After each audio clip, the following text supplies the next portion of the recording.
Good evening, Shapers. I'm so excited just to spend another amazing Engage Culture moment, Engage Culture podcast with every one of you. And I've got an interesting concept, an interesting idea that I want to share with you. First and foremost, I want to thank every one of you just for the love you've been showing us, showing up for all these sessions, downloading the podcast on Apple and Spotify. Make sure you subscribe to the Engage Culture podcast. Okay, let's do this.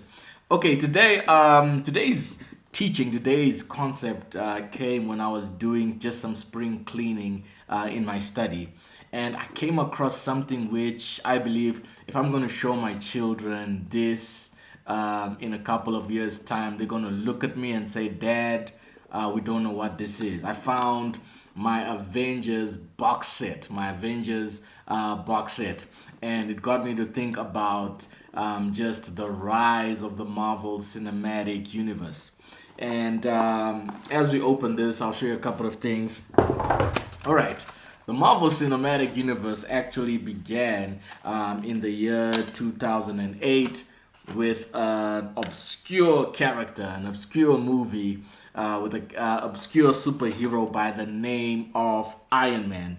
And no, in fact, the year before that, the first Marvel Cinematic movie which was released was actually The Incredible Hulk. And it didn't do so well. And in the following year, they invested 140 million to start the Marvel Cinematic Universe with Iron Man. And they put 140 million and they made a modest 500 million from the box office. And it was off to a slow start. And you got to understand that when they launched the Marvel Cinematic Universe in 2007, 2008, Iron Man was not as big as he was today. Back then, there was the big three. The big three superheroes of that time were actually Superman, Batman, and Spider-Man. Those were the three biggest superheroes from the time that they were incepted in the comics in the 30s and in the 60s. In the case of Spider-Man, Batman and Superman were created in the 1930s. And these are like the biggest superheroes. So by the time there was an Iron Man movie in 2008, no one really knew anything about Iron Man, and it wasn't projected to do well. And it's interesting how sometimes people have a way of projecting failure in your life, and they don't even know what God is about to do through you and through your ministry and through your life. So when this movie came out, people had no idea that beneath the surface there was a visionary. There was a visionary by the name of Kevin Feige. And Kevin Feige had a vision to create what is known as the Marvel Cinematic Universe. And this is an interconnected universe of movies where all the superheroes have singular movies and then they combine at the end of a cycle to form the Avengers. Yes, and let me take my Avengers thing here. The Avengers. And what would happen is this was something which had never been done before. Many times a Superman movie would just be about Superman and would not be connected to a Batman movie or to a Green Lantern movie or to any other movie. It was always self-contained. But for the first time in Hollywood history, these movies were being created with the intention of forming this team-up movie called The Avengers. And when The Avengers dropped in 2012, the first Avengers movie, it broke box office records and it made $1 billion. It was the first time for there to be a $1 billion grossing comic book hero franchise. And then all of this work which Kevin Feige did climaxed with what is known as the Avengers Endgame in the year 2019, just before the drama. In the year 2019, Avengers Endgame was dropped after Avengers Infinity War, which was absolutely amazing. When that movie dropped, it actually broke the record which was held by Titanic to be the highest grossing movie of all time. It made above $2.7 billion, close to $2.8 billion. And that's in a 10-year span. they were able to make the biggest movie of all time. And all the movies combined have made billions of dollars. This is the most successful Hollywood cinematic property.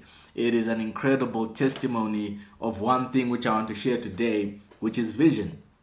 Proverbs 29 verse 18 says, where there is no vision, the people perish. The most important thing in your life is to have a vision. You got to have a clear idea of where you are going. And vision, what is vision? Vision is just basically your concept or your idea of the future and what it is that you want to become.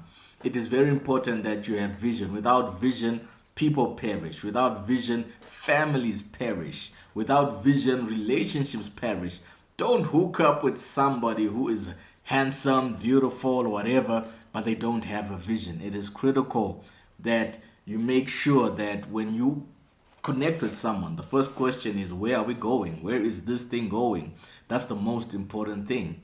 And without vision, relationships perish. Without vision, families break down. It's so important that if you are married, it's so important if you're a parent, that you've got to have a family vision. You've got to have something which you are working towards and working to achieve, because without vision, families perish. Without vision, cities perish. Without vision, nations perish. When you look at nations, any nation that is struggling, any nation that is not doing well economically, that's not doing well in terms of development, it all comes down to what is the vision? What is the vision for South Africa? What is the vision of our fellow African brother state nations and brothers and sister nations? What is the vision that is going to take us from being underdeveloped countries to being developed countries? What is the vision? Without vision, anything perishes. And it's very important to understand that. So with vision, then, with vision, people thrive. With vision, people grow. With vision, people become great. So you might be under attack. You might be facing challenges. You might be going through various things. But as long as you've got a vision, you are going to rise and you are going to make it. And one of the key components of vision then has got to be the patience to build the right foundation. And I really want to talk about foundation for a few seconds, because many times what we've got in this generation, in this social media generation, is we've got a whole bunch of people who are all about image and sharing these elaborate social media pictures. I mean, if you go on Instagram, everybody there, you think there's no pandemic. You think that nobody gets sick. You think that nobody gets in debt. You think that no one is getting fired. You think that everything is happening so well. And it is such, there's just so much fakery on Instagram. You know, some people, even the way they smile, if you look carefully, you can see that behind that smile, there are tears. And a lot of people, there's a lot of fake stuff that's just happening on the social media streets. And it's sad if you now use social media to beat yourself down and feel bad about your life. Behind a lot of those pictures, some of those pictures, most of those pictures, there's a lot of pain, there's a lot of struggle, the same struggles you're facing, the same difficulties you're facing, a lot of people are going through them. But what happens is, because of this concept of fake it till you make it, a lot of people have this thing where they have a lot of image, but they have nothing. They have a lot of public image, but they have nothing in private that they are developing, nothing in private that they are building. It's very important that you build whatever it is you're building on a firm foundation of mastery, on a firm foundation of competence, on a firm foundation of excellence, on a firm foundation of integrity. It's very important that we have to be the kind of people who specialize in having victory in a private space. We've got to have something we're working on, a craft, a skill, a gift, a ministry, a career, and it's all developed in secret. We don't become great through our social media posts. We become great by the value we add to people's life through a skill that is useful in the context of whatever environment you are in. And I just want to encourage every one of you, build patience.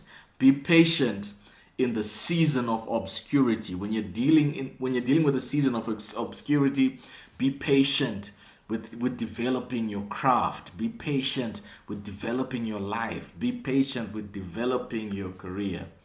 And I think one of the most important messages we shared in this podcast, if you haven't watched it or if you haven't listened to it, I want to encourage you right now. It was called Career Guidance. Career Guidance. And it is so important that you always answer this question. What is your occupation? What do you do? What do you do? And what value do you add? And you must always make sure that you're expanding that, getting better in that, and increasing that capacity, because that is what's going to make you great. You've got to have vision, and you've got to have a skill that you're developing. It's got to be built on the foundation of a skill that you're developing in secret when nobody else is watching, when everybody else has written you off. You're there, you're developing a skill, you're developing a craft, and you're working on something in secret. I want to encourage you to join the ministry of moving low key. I want to encourage in this culture where everybody, I mean, sometimes there's oversharing that is happening on social media. I want to encourage you to join the ministry of moving low key, the ministry of not being bothered by what other people are posting, but your concern is becoming better as a person, becoming better as a human being, becoming better in your craft, becoming better in the skill that you provide in the marketplace to generate whatever income or whatever revenue that you have for you and your family. I want to encourage you to move in low key and get better in secret. And that's also for some of these people in my church who are just posting these pictures. Oh, I've run 10 kilometers, making us feel bad in these streets. Some of us were working out in secret. Don't worry, you're just going to see when summer comes, there'll be some transformation. But I want to encourage you, I'm messing with the health guys in church. Keep posting, it keeps us encouraged and inspired. But I want to encourage every one of you, find something you're going to develop in secret. And then in 2 or 3 years' time, you're just going to post, boom, graduated, master's, PhD, boom, I've just opened the store, boom, I've just, whatever it is, develop something in secret and let God promote you in public. I pray that God blesses you. Without vision, people perish. Write the vision, make it plain, work on it in secret, and trust God and believe that it's going to come to pass. I love you and I appreciate you. God is with us. Great things are coming. We're engaging culture and we are going to transform it.